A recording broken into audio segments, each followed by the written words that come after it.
The third miracle. The next day was Thursday, and that, as the whole of Miss Honey's class knew, was the day on which the headmistress would take the charge of the first lesson after lunch. In the morning, Miss Honey said to them, "One or two of you did not particularly enjoy the last occasion when the headmistress took the class, so let us try to be especially careful and clever today. How are your ears, Eric, after your last encounter with Miss Trunchbull?" "She stretched them," Eric said. "My mother said she is positive they are bigger than they were." "And Robert," Miss Honey said, "I am glad to see you didn't lose any of your hair after last Thursday." "My head was jolly sore afterwards," Robert said. "And you, Niggle," Miss Honey said, "do please try not to be smart alike with the headmistress today. You were really quite cheeky to her last week." "I hate her," Niggle said. "Try not to make it so obvious," Miss Honey said. "It doesn't pay. She's a very strong woman. She has muscles like steel ropes." "I wish I was grown up," Niggle said. "I'd knock her flat." "I doubt you would," Miss Honey said. "No one have ever got the better of her yet." "What will she be testing out this afternoon?"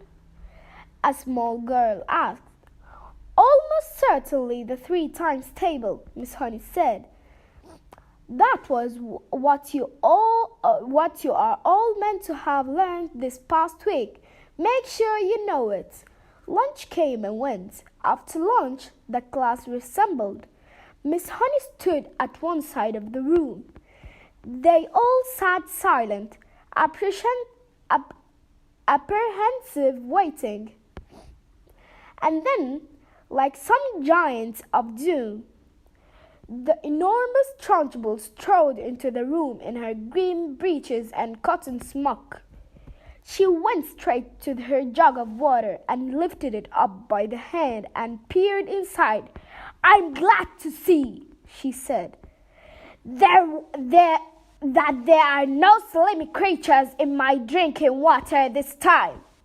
If there had been, then something exceptionally unpleasant would have happened to every single member of this class. And that includes you, Miss Honey." The class remained silent and very tense. They had learned a bit about this tigress by now, and nobody was about to take any chance. "Very well," boomed the Trunchbull. "Let us see how well you know your 3 times table. Or to put it another way, let us see how badly Miss Honey has taught you the 3 times table." The Trunchbull was standing in front of the class, legs apart, hands on hips, scowling at Miss Honey, who stood silent to one side. Matilda was sitting motionless on her desk in the second row, was watching things very closely. "You!" the Trunchbull shouted, pointing a finger the size of a rolling pin at a boy called Wilfred. Wilfred was on the extreme right of front row. "Stand up, you!" she shouted at him. Wilfred stood up. "Recite the 3 times table backwards," the Trunchbull barked. "Backwards?" stammered Wilfred. "But I haven't learned it backwards." "There you are!" cried the Trunchbull, triumphant. She's taught you nothing. Miss Honey, why have you taught them absolutely nothing at the last week?" "That's not true, headmistress," Miss Honey said. "They have all learned the 3 times tables, but I see no point of teaching it to them backwards. There is little point in teaching anything backward. The whole object of life, headmistress, is to go forward. I venture to ask whether even you, for example, can spell a simple word like wrong backwards straight away. I much doubt it. Don't you get impertinent with me, Miss Honey? The Trunchbull snapped. Then she turned back to the unfortunate Wilfred. Very well, boy, she said. Answer me this. I have 7 apples, 7 oranges, and 7 bananas. How many pieces of fruit do I have altogether? Hurry up! Get on with it! Give me the answer! That's adding up, Wilfred cried. That isn't the 3 times table! You blithering idiot! Shouted the Trunchbull. You fostering gumby! You flibbertin fungus! This is the 3 times table. You have 3 separate slots of fruit. And each lot has 7 pieces. 3 sevens are 21. Can't you see that, you stagnant cesspool? I'll give you one more chance. I have 8 coconuts, 8 monkey nuts, and 8 nutty little idiots like you. How many nuts do I have altogether? Answer me quickly! Poor Wilfred was properly flustered. Wait, he cried. Please wait. I've got to add up 8 coconuts and 8 monkey nuts. He started counting on his fingers. You bustering blister, yelled the Trunchbull. You must-eaten maggot. This is not adding up. This is multiplication. The answer is 3 eighths, or it's 8 threes. What is the difference between the 3 eighths and the 8 threes? Tell me that, you mangled little wurzel, and look sharp about it. By now, Wilfred was far too frightened and bewildered even to speak. In 2 strides, the Trunchbull was beside him, and by some amazing gymnastic tricks, it may have been judo or karate, he flipped the back of Wilfred's leg with one of her feet, and that the boy shot off the ground and turned the somersaults in the air. But halfway through the somersaults, she caught him by an ankle and held him dangling upside down by an ankle, and held him dangling upside down like a plucked chicken in a shop window. 8 threes! Shouted the Trunchbull, swinging Wilfred from side to side by his ankle. 8 threes is the same as 3 eighths, and 3 eighths are 24. Repeat that! At exactly the moment, Nigel at the other end of the room jumped to his feet and started pointing excitedly at the blackbird and screaming, "The chalk! The chalk! Look at the chalk! It's moving all on its own!" So hysterical and shrill was Nigel's scream that everyone in the place, including the Trunchbull, looked up at the blackbird. And there, sure enough, a brand new piece of chalk was hovering near the grey-black writing surface of the blackbird. It's writing something!" screamed Nigel. "The chalk is writing something!" And indeed it was. Agatha. "What the blazes is this?" yelled the Trunchbull.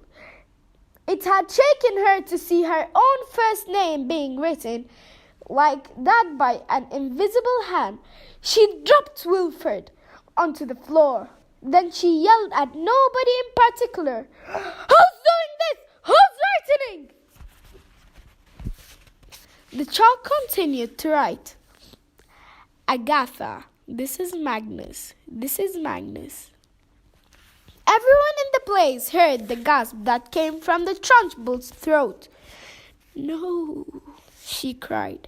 It can't be Magnus." "It is Magnus, and you'd better believe it." Miss Honey at the side of the room glanced swiftly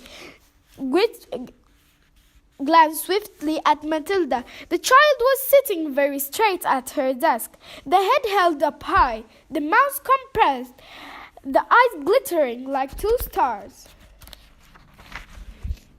"Agatha, give my Jenny back her house." For some reason, everyone now looked at the Trunchbull. The woman's face had turned white as snow, and her mouth was opening and shutting like a halibut out of some water and giving out a series of strangled gasps. "Give my Jenny her wages. Give my Jenny her house. Then get out of here. If you don't, I will come and get you. I will come and get you like you got me. I am watching you, Agatha." The chalk stopped writing. It hovered for a few moments, then suddenly it dropped to the floor with a tinkle and broke into two. Wilfred had managed to resume to his seat in the front row. Screamed, "Miss Trunchbull has fallen down! Miss Trunchbull is on the floor!" This was the most sensational bit of news of all. Had the entire class jumped up of their seats to have a really good look. And there she was, the huge figure of the headmistress stretched full length on her back across the floor, out for the count. Miss Honey ran forward and knelt beside the prostrate giant. She's fainted," she cried. She's out cold. Someone go fetch the matron at once." 3 children ran out of the room. Nigel, always ready for action, leapt up and sighed the big jug of water. "My father says cold water is the best way to wake up someone who is fainted," he said. And with that he tripped the entire contents of the jug over the Trunchbull's head. No one, not even Miss Honey, protested. As for Matilda, she continued to sit motionless at her desk. She was feeling curiously elated. She felt as though she had touched something that was not quite of this world. The highest point of the heavens, the farthest star. She had felt most wonderful, the power surging up behind her eyes, gushing like a warm fluid. Inside her skull and her eyes, she became scorching, hotter than ever before. And things had become bursting out of her eyes, out of her eye sockets. And then the piece of chalk had lifted itself up and had begun to write. It seemed as though she had hardly done anything. It had all been so simple. The school matron, followed by 5 teachers, 3 women and 2 men, came rushing into the room. "By golly, somebody's floored her at last," cried one of the men, grinning. "Congratulations, Miss Honey." "Who threw the water over her?" asked the matron. "I did," said Nigel proudly. "Good for you," another teacher said. "Shall we get some more?" "Stop that," the matron said. "We must carry her up to the sick room." It took all 5 teachers and the matron to lift the enormous woman and stagger with her out of the room. Miss Honey said to the class, "I think you'd all better go to the playground and amuse yourselves until the next lesson." Then she turned and walked over the blackboard and carefully whipped out all the chalk writing. The children began filling out of the classroom. Matilda started to go with them, but as she passed Miss Honey, she paused, and her twinkling eyes met the teacher's eyes, and Miss Honey ran forward and gave her, a tiny child, a great big hug and a big kiss.